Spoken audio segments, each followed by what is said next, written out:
Do you guys believe that Apple is a viable partner for ESPN? Not for the Pac-12, for ESPN. I think this is a huge, huge question. I think there's been a lot of talk about this.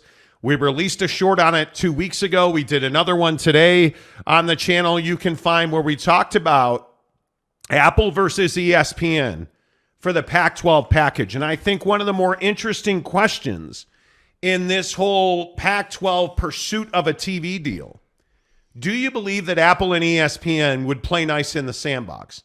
Can you have part of the package on ESPN and part of the package on Apple TV? And I just don't see how that's possible. I've talked to sources in TV. I've talked to sources, around ESPN who have told us that there's no way that makes sense for them. Apple and Disney are absolutely competitors.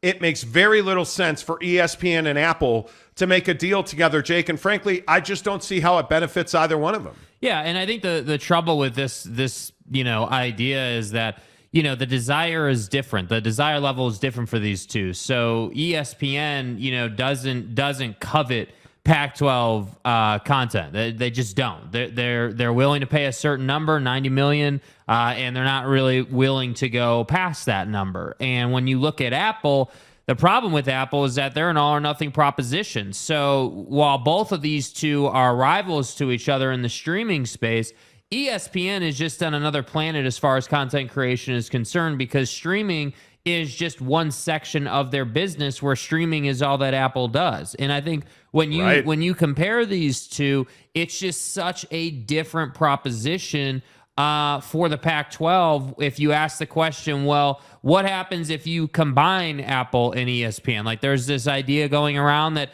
Apple might be interested in buying ESPN, or just the whole deal, right? That Disney wants to sell ESPN and Apple's going to buy it, and that's how this is all going to work out together. And I'm not so sure that I'm confident in that, mainly because ESPN and frankly ESPN Plus is just thriving. A lot of people will tell you, oh, well, it's the layoffs and they're struggling, but they're only laying people off, not because their business at ESPN is struggling, but frankly, Disney Plus is struggling, and Disney is pulling money out of ESPN to cover their asset at Disney Plus. So, yeah, I think those are all valid points. And to your point about layoffs, what is it that people don't like about ESPN? And I want to hash this out, because I truly don't understand what the rub with ESPN is and why there is so much frustration and why people are so upset at ESPN or rooting for ESPN to fail and, assuming that ESPN is failing. Because I got news for you. ESPN makes a ton of money. Yeah. They make $137.7 million a month on ESPN Plus subscriptions. Do you guys understand that is $1.7 billion a year? And it's only going up. It is only going up. Their profit per customer, per subscriber, went from, in the first quarter of this year, the first 3 months of the year, from $5.34 to $5.54. They went up 20 cents. Yeah. Per subscriber. Which doesn't seem like a lot, but then when you go, oh, hey, by the way, there's 25 million of those. It's a ridiculous number. Huge number. It's a ridiculous number. And so I come back to this question about, hey, what is the rub with ESPN? I don't personally understand it. I feel like ESPN has become personal to certain viewers and certain fan bases, and I've never understood that. ESPN is a broadcast company. I don't look at ESPN as a company where I'm like, oh, they hate me, so I got to hate them. Like, it's not personal, man. They're quite literally just delivering baseball, football, hockey, you name it, NBA games. Yeah. And for some reason, that's just not good enough. And I think you're looking at a situation where ESPN is becoming the only place for sports. Mm-hmm. Not a place. ESPN, the worldwide leader, is inarguably the home of sports in this country. And really, I think I can make an argument that it is the home of sports on this planet. Facts. With the way that Deportes is done and their partnerships across Europe and Asia, ESPN is the worldwide leader in sports for a reason.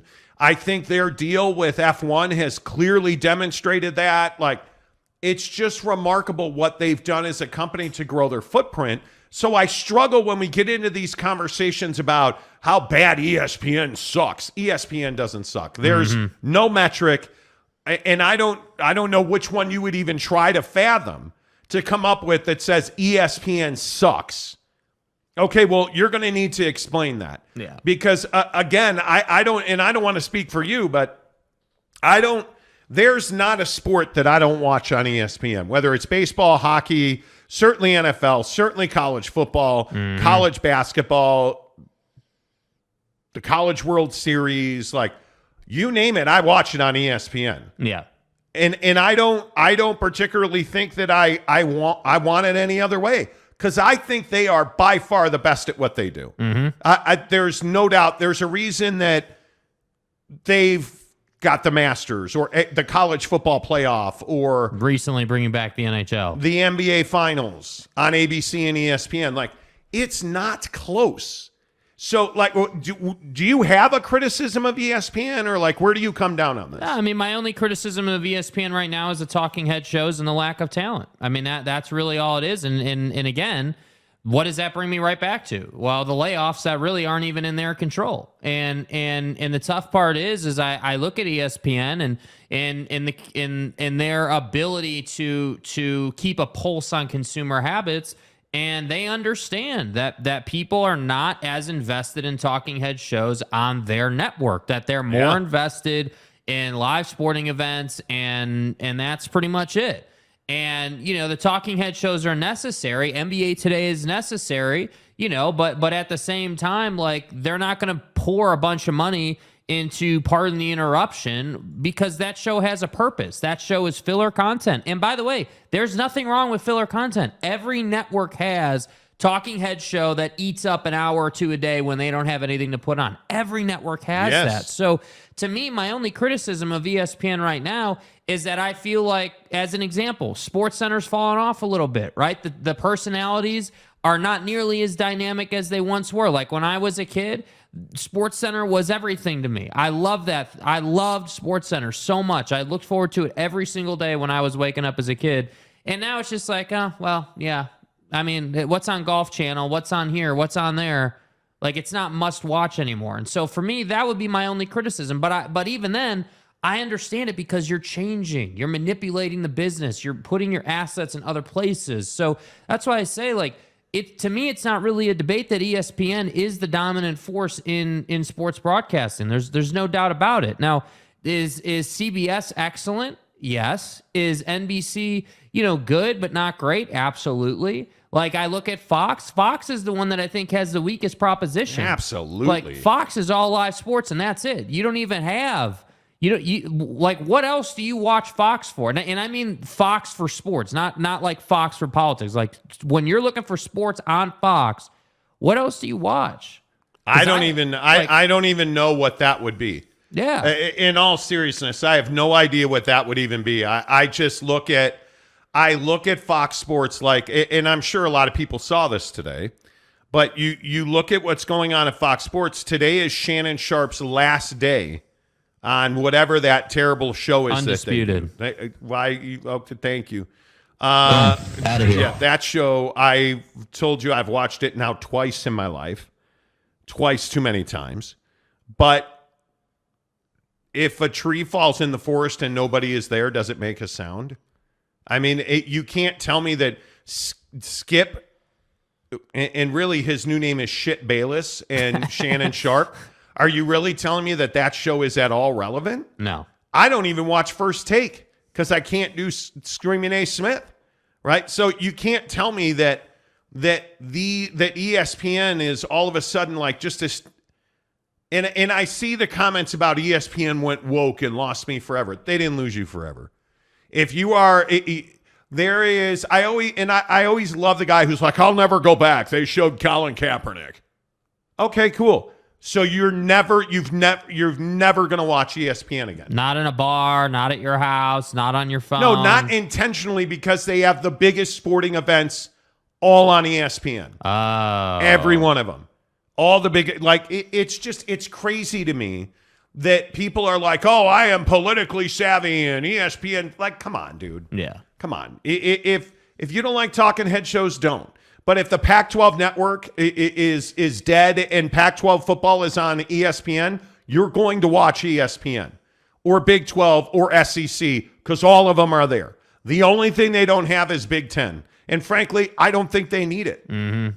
I don't think they need it. It is just amazing to me that it's just shocking. Yeah. How little people understand the massive amount of money they make.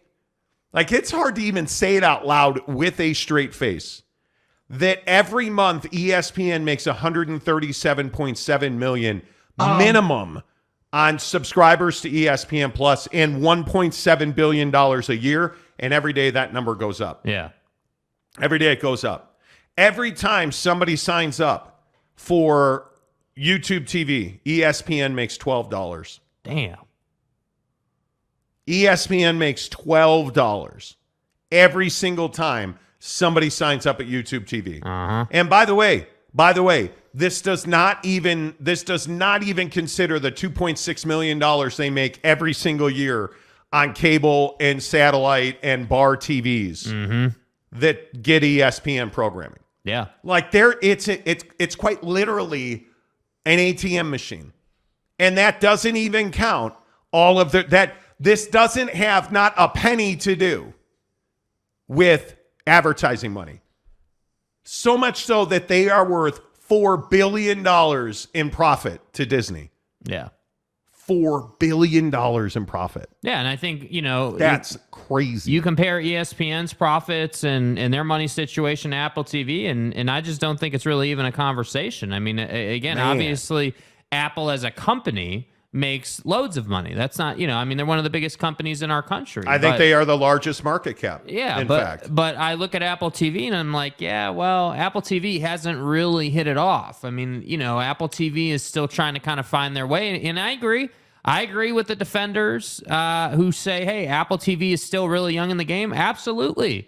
And that's why I think they're aggressively pursuing football, college football specifically. I think for them, it's a smart play because I think at least then you can kind of legitimize yourself in the sports landscape by having college football of any variety. I would prefer it not be the Pac-12, to be honest with you. I would at least prefer it to be the ACC or maybe the Big 12 or whatever, like something that definitively has relevancy. But hey, the Pac-12, if you can get it, that's great. I just don't know, again, to the point you've been making on this conversation, I don't know from a business standpoint, when you're putting an agreement together, what's the trackable metric? How do you know that the Pac-12 is driving you subs outside of your sub count going up? I mean, because who the hell knows? So that's what I think is really tough. Whereas with ESPN, you know where that's coming from. They have it all lined out. Bro. Yeah. I'm looking at my portfolio for stocks. I own Apple stock. Apple has a $2.9 trillion market cap. That's what I'm saying.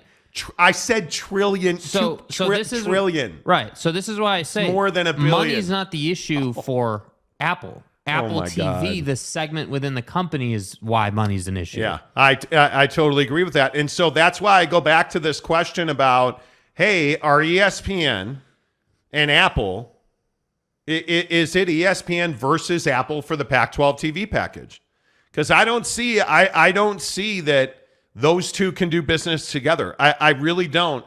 But the biggest question is, again, and I feel like we've talked about this a lot over the last 6 months, will presidents in the Pac-12 support an Apple TV deal? And I don't think they will. Unless it is a game a week type thing. I don't think they will. And I happen to know it's not a game a week. And it's really unfortunate because I just don't. Every day I feel better and worse. And I'm like, well, I just don't see a way that they are going to survive. And tomorrow something will happen. I'll be like, oh yeah, they're going to make it. Like it needs to come to a head. Yeah. It is June 13th. We are rapidly approaching. We are 2.5 weeks away from the 4th of July, man. Yeah. Like, do you guys understand that? It is almost the 4th of July. That's ridiculous to me. Yeah. That here we sit and it is we're 2 weeks away from the 4th of July. And I just don't know what you do about that. Because if you don't have a deal, really, I think in days, I just think you're going to lose people. Yeah. That's what I don't understand. So we'll see. Dave Patrick says ESPN and Apple won't work together. That I agree with you on. I don't think they will. Yeah. I don't think they will at all. Matt Ritson says Monty and Jake wear Jayhawk colors today. Okay. Aren't the Jayhawks like a deeper blue? Ryan Thomas gives us $2 to say with all its lawsuits, the PAC needs the advocates. Seriously.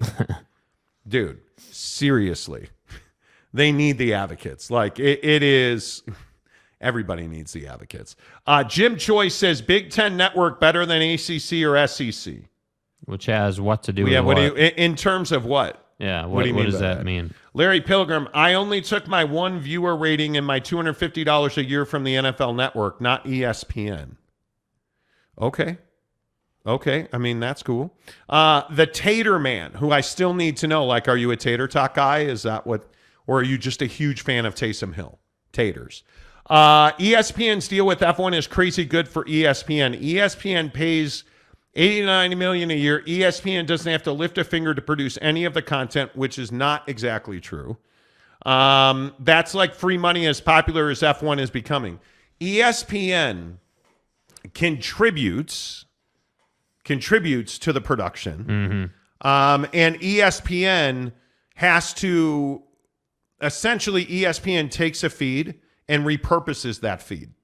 So there it is not, a lot of people think that ESPN just like sends everybody home because F1's on. It doesn't work that way.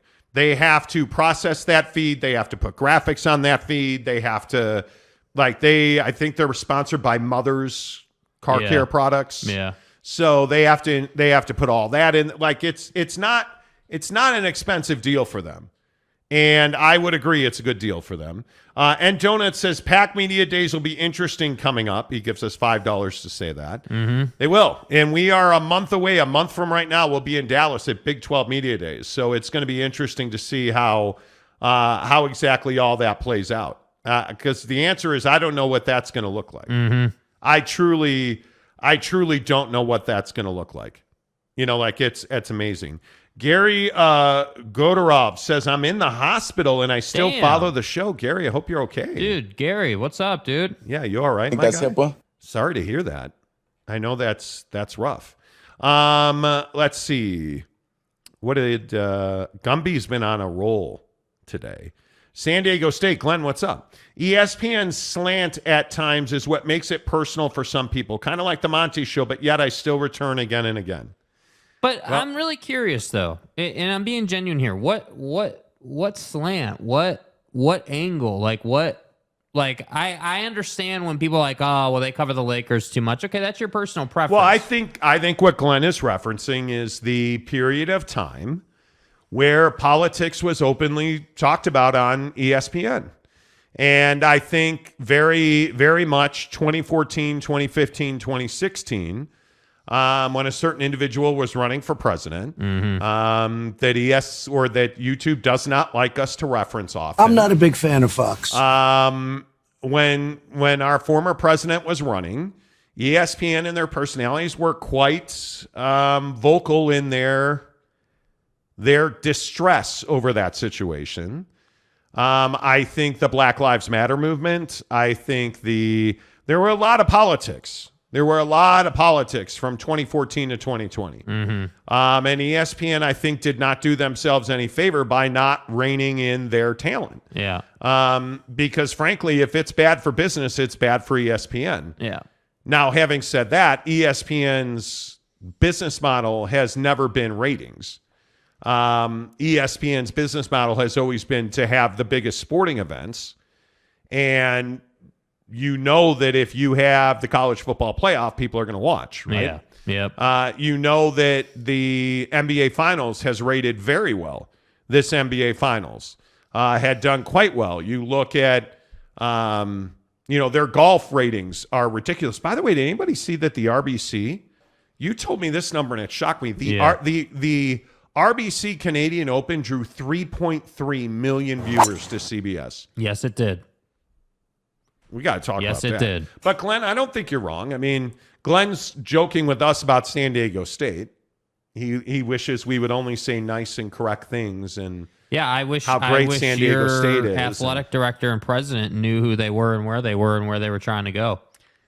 I would agree with that. But Glenn, it's not personal, yo. It's I love you, bro. It ain't personal. T-Duck says ASU is AAU. Would you rather have a degree from ASU or Stanford? Are we really debating AAU again? And are we really comparing, educationally speaking, ASU to Stanford? Yeah. Gary says ESPN for a long time had a monopoly with sports until other broadcast companies won the NFL, MLB, NHL before Fox and others started to make contacts and win them. But here's the problem, though. Like, you look at the U.S. Open on Peacock. Who's going to Peacock to watch the U.S. Open? Yeah, neither am I. Neither am I. Like, and we talked about this on the show yesterday. Yeah. If you put Pac-12 football on FS2, should you put it on TV at all? You're worried about, and Gary, I think this is an excellent point. When we talk about the best of the best. Yeah. When I think about Fox and Fox Sports TV, Fox Sports Radio, Big Fox. Yeah. I think Fox, Big Fox, like the Fox, The Simpsons and the NFL and Cops. And, Channel 13. You know, your favorite Fox channel. Yeah. That's Fox. Fox Sports is, I mean, come on, dude. Nobody watches Fox Sports. I think FS1 is palatable, but it's not nearly what the who Big watches Fox is. it? I watch baseball on it sometimes, but like from a Pac-12 standpoint, it's not valuable. But right? I can even tell you, this Shannon Sharp show with his co-host, whose name I will never say again. Right. I never watched it until it got controversial. I watched that one clip online, and then like a month ago, I watched 3 minutes of it when it was on the TV. And I think that's Fox's problem. And I think that's also like, you know, kind of unique to them. Like I look at, listen, when you talk about quality of filler content, it absolutely matters. Like I totally agree. ESPN's filler content is okay, in my opinion. I think CBS has the best filler content, in my opinion. I think they do some really cool stuff. CBS HQ, I think, struggles for personality, but I think you get what you're looking for out of a show like that. But isn't that what we're all after? When we were talking about cow turd yesterday. Yeah. Yeah. And we're taught like this Tucker Carlson story. Cow turd. Or, you know, you look at Don Lemon or Shannon Sharp or any of the personalities you regularly watch. Mm-hmm. You only tune into their show for them. So when Tucker left Fox and went to Twitter, where did everybody go? Oh, I guess I'll just stay at Fox. No. They went to Twitter because they're there for Tucker. They're not there for Fox. Yeah. And I think ESPN understands that people come to ESPN for games. I don't go to ESPN for the Sports Center personalities. I don't. Unfortunately, I don't. Used to. When it was the big show with, you know, when DP was on there and Oberman, and yes, absolutely. Yeah. But with all due respect, the NBA coverage is hard to listen to a lot of times. Like the you know, you look at this, like Mike Greenberg. I love Greeny. He's really the only guy that I'm like, yeah, if Greenberg's on, I'm listening. Yeah. Right? Like Mike Breen worked his 100th game last night for the NBA Finals. I'm listening to Mike Breen call it. Yes. Right? I am.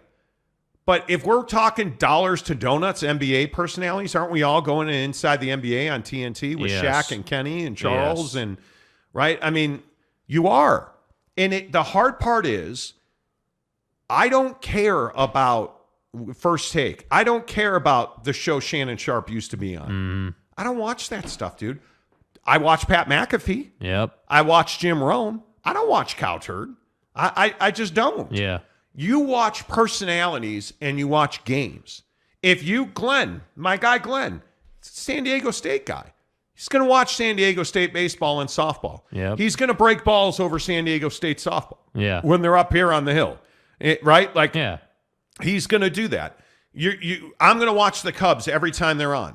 I'm going to watch the Chicago Bears, Notre Dame football. Like, I'm in, dude. Like, I'm watching it.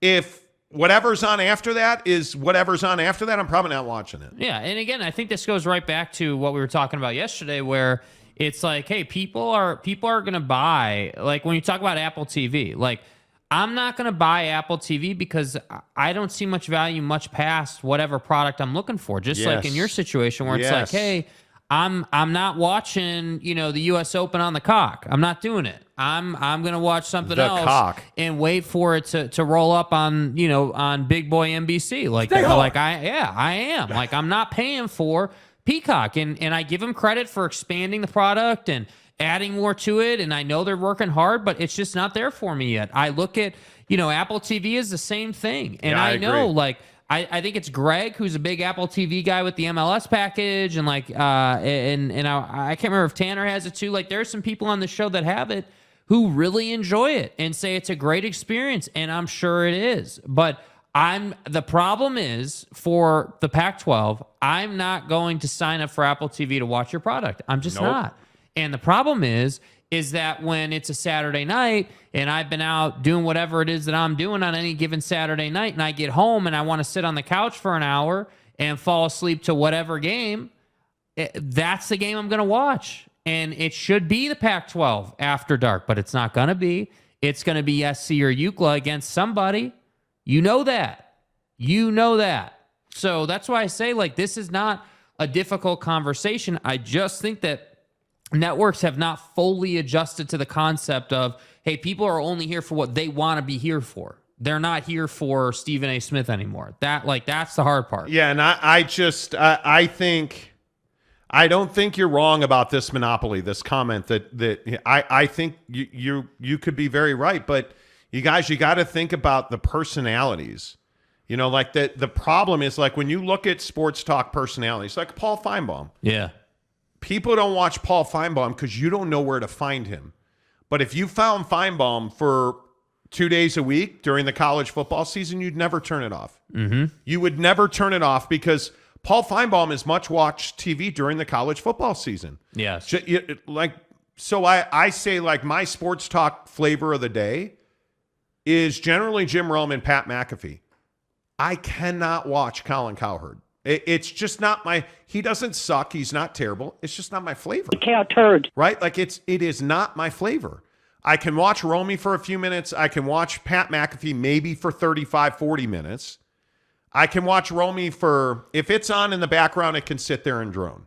But I can never have First Take or the Shannon Sharp former show with Dickhead. I can't yelling guy show. No, I can't have the screaming show in the background. It's the same reason that I don't watch CNN or Fox or MSNBC anymore. Yeah. Because it's just noise. Yes. It's just noise. But when it comes to, like, I think sports and politics are really close. Why did I watch CNN last night? Because Chris Christie did a town hall. But I think this is the perfect example. If that was on Fox, you would have watched it on Fox. I would have watched Fox. If it was on MSNBC. If it was on the cooking channel, I'd have watched the cooking channel. Exactly. But I'm not there. And it might have been Anderson Cooper. I don't even remember who moderated the fucking thing. But I can tell you, I was there to listen to the Republican presidential candidate. Yeah. That's the same reason I watched Trump. That's the same reason I watched Christie. And both of those happen to be on CNN. Yeah. But by no means do I watch CNN on a regular basis because it's just all noise, dude. Yeah. So all of this to say, like, I don't know. Like, I know you're a Jim Rome guy.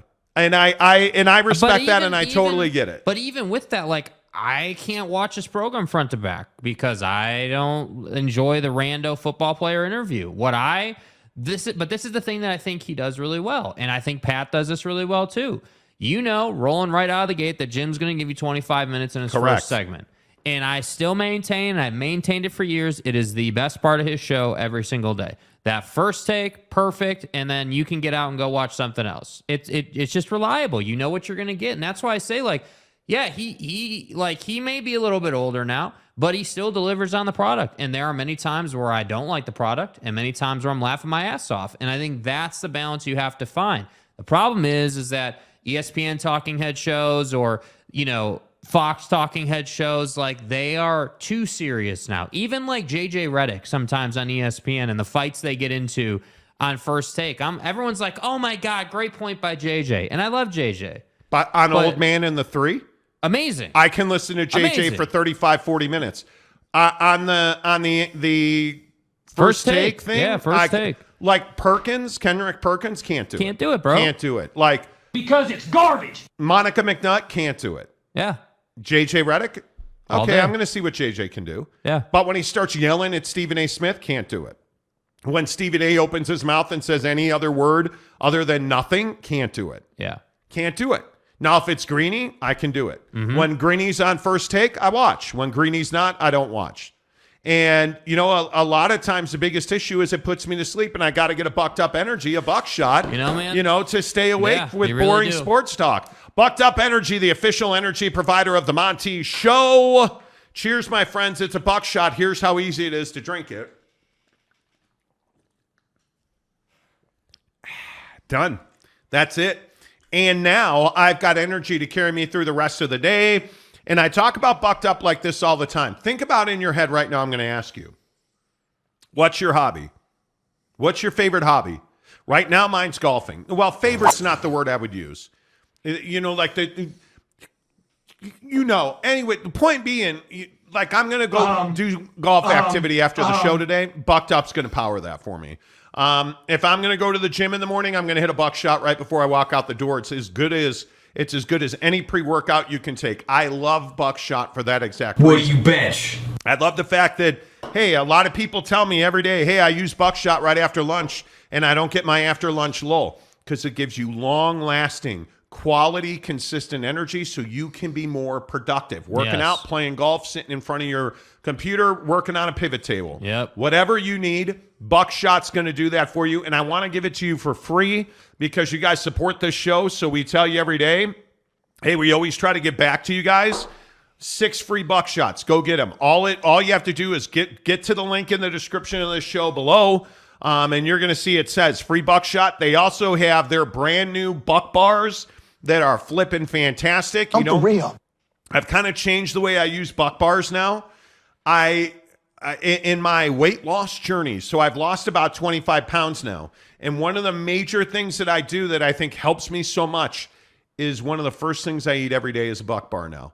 And it keeps me full longer so that I don't have to eat in volume. I don't eat as much. And the other thing with Buckshot and Buck Bars that makes such a difference, I'm not snacky anymore. Mm-hmm. I'm not. And it's really helped me. And we joke about this shirt. There used to be a time where I couldn't put this shirt on because it just was too small. So I have 1 million more pounds to lose, absolutely. But Bucked Up has been a big part of helping me lose weight because their products just work. So get to buckedup.com if you need pre-workouts, if you need creatines, greens. I use a lot of things like collagen peptides. All of those things, you can get a discount when you use the promo code Monty. Get 20% off at buckedup.com. Or just go in the description below and get the free samples. Super easy. Bucked Up, the official energy provider of the Monty Show.